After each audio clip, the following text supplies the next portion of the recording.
sesuai tahapan kita menyerahkan ke PPK dan untuk dilakukan pengumuman dan tanggapan daftar pemilih sementara itu yang insya Allah dilakukan besok tanggal 24 Maret sampai 2 April.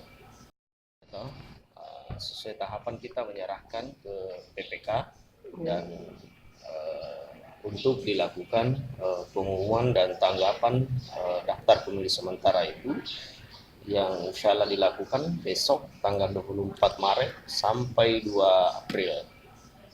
Ya. Ini akan kita umumkan berbasis wilayah TPS. Jadi setiap wilayah TPS itu kita akan tempel. Ya kan?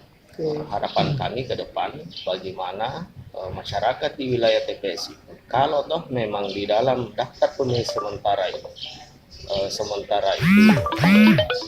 tidak ada namanya, inilah yang akan menjadi bahan bagi kita ke depan untuk masuk di proses perbaikan untuk memasukkan bagi warga Sinjai yang punya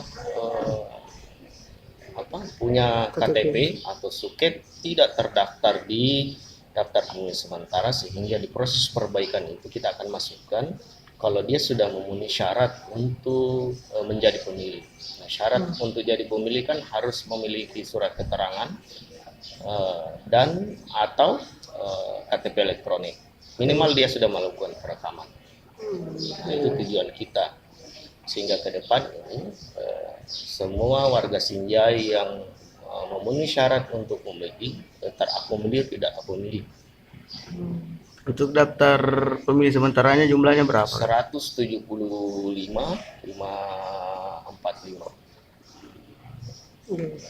Yang tidak masuk dalam DPS sementara berapa? 10.800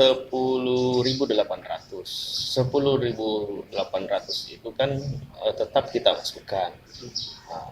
Cuma yang 10.800 ini ada beberapa pemilih yang tidak bisa ditemui ataukah tidak bisa menunjukkan KTP-nya atau surat keterangannya. Nah, tapi ini sudah kita serahkan yang 10 data by name by address ke Dinas Catatan Sipil untuk dilakukan cross check apakah yang 10.800 ini betul-betul sudah melakukan perekaman atau tidak. Kalau ditemukan by name by address yang belum melakukan perekaman, berdasarkan konsultasi kami dengan Dinas Pendidikan Catur, mereka akan jemput bola.